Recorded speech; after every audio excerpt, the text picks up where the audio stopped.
16세 딸입니다. 그죠? 16세 딸이면은 무엇을 근거로 갑니까? 우리가 심리 발달 단계에서는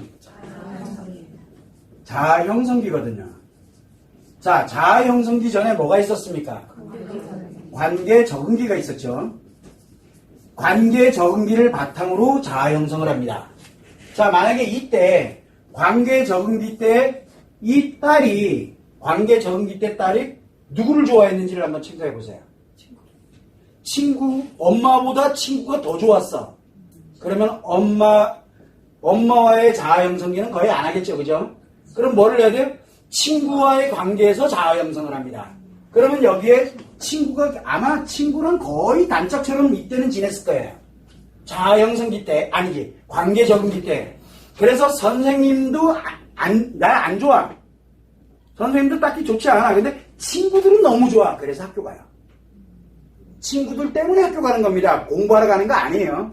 선생님이 좋으면 공부를 하는데. 그래서 친구들과 너무너무 좋았어. 이제 그런데 이제 여기에다 두고서 이제 머리가 좀 컸잖아요. 16세로 넘어가게 되니까 자아 형성기로 이제 들어갔습니다. 자아 형성기로 들어가니까 친구 관계 속에서 자기 생각 기준을 만들거든요. 그런데 이 친구들이 야 담배 그러니까 이것도 생각 기준에 괜찮아. 괜찮거든. 그리고 친구들이랑 같이 뭐 나가서 놀고 뭐 이러다 보니 얘들이 이미 기본 바탕에 돼 있기 때문에 그래서 또 이거 가다 보니까 뭐 얘들이랑 이거 뭐 야 우리 뭐 먹고 놀으려 그러니까 돈이 없는데 어떡하지? 그래 이거 한번 하자. 그래? 그 애들이 좋아하니까 같이 좋아하는 겁니다. 이게 다 범죄인지를 모르는 거예요. 본인들한테 악영향을 준다고 생각을 안 하는 거예요. 왜? 이게 옳다라는 생각을 만들어가기 시작을 했다라는 겁니다.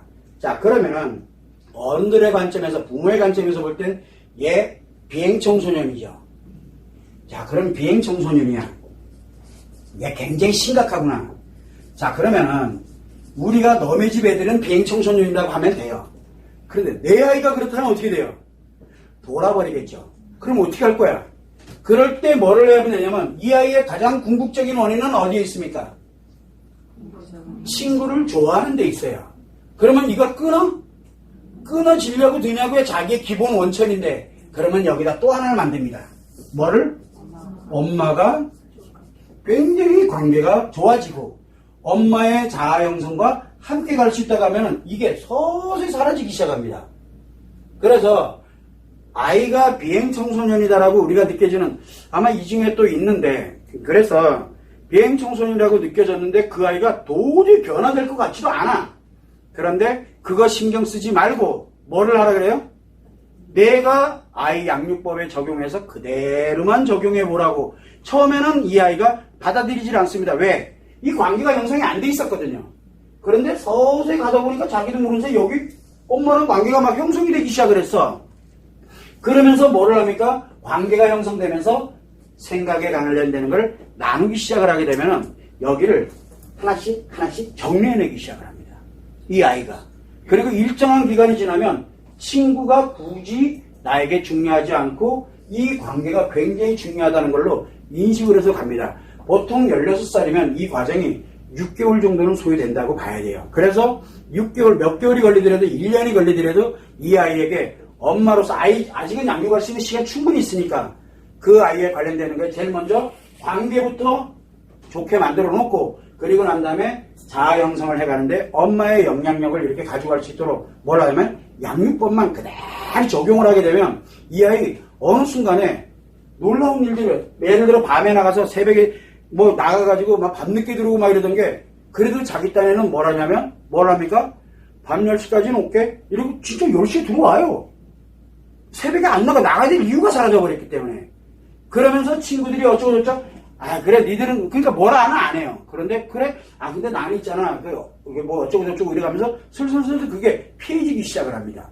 그런데 그런 일이 이 딸에게만 그렇게 되느냐? 아들도 그렇고 딸도 그렇고 비행청소년들을 이렇게 정리정돈하고 나름대로 원래대로 회복하는 거 그렇게 오래 걸리진 않습니다. 누구에게 달려있냐면 바로 엄마에게 달려있습니다. 문제는 뭐냐면 엄마가 없는 사람들도 있어요. 그럴 때는 이 역할을 누가 해줘야 됩니까? 이 역할을 선생님이 해줘야 됩니다. 그런데 선생님이 안 계셔요. 누가 계세요? 교사만 있어요. 그래서 교사는 이 역할을 못합니다. 자, 그러면 이제 그 다음에 누가 해야 됩니까? 이거 누가 할 거예요? 그 다음에는 그 다음에 할 수 있는 역할을 해야 되는 사람이 있어야 되잖아요. 이 역할에 관련되는 걸 누가 할 거냐? 왜 이 얘기를 하냐 그러면은 딸이 됐든 아들이 됐든 이 관련되는 영향을 주는 사람이 만약에 목적을 갖고 있게 되면 어떻게 됩니까? 이 아이 인생 다 날아가는 겁니다. 그래서 목적 없이 이 아이를 대할 수 있는 사람이 누구냐? 부모, 엄마예요. 그리고 또 누굽니까? 스승이에요. 스승은 학생들에게, 내 제자들에게 목적이 없습니다. 그런데 교사는 목적이 있습니다. 굉장히 위험한 관계가 되는 거예요.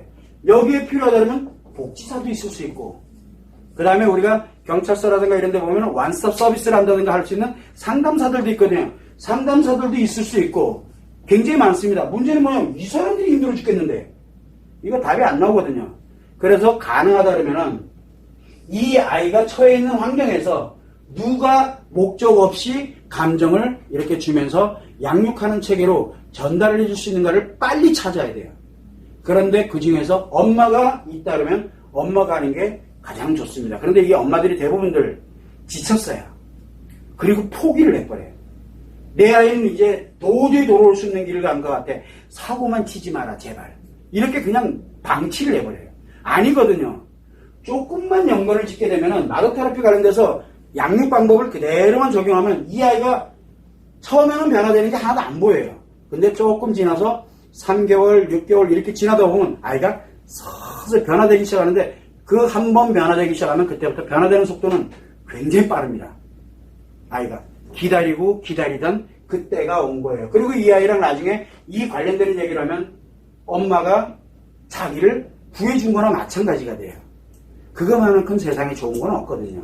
그래서 지금 힘들고 어려울지 몰라도 그대로 적용을 하게 되면 16살 딸이 17, 18 됐을 때는 내가 알던 옛날의 그 모습의 딸로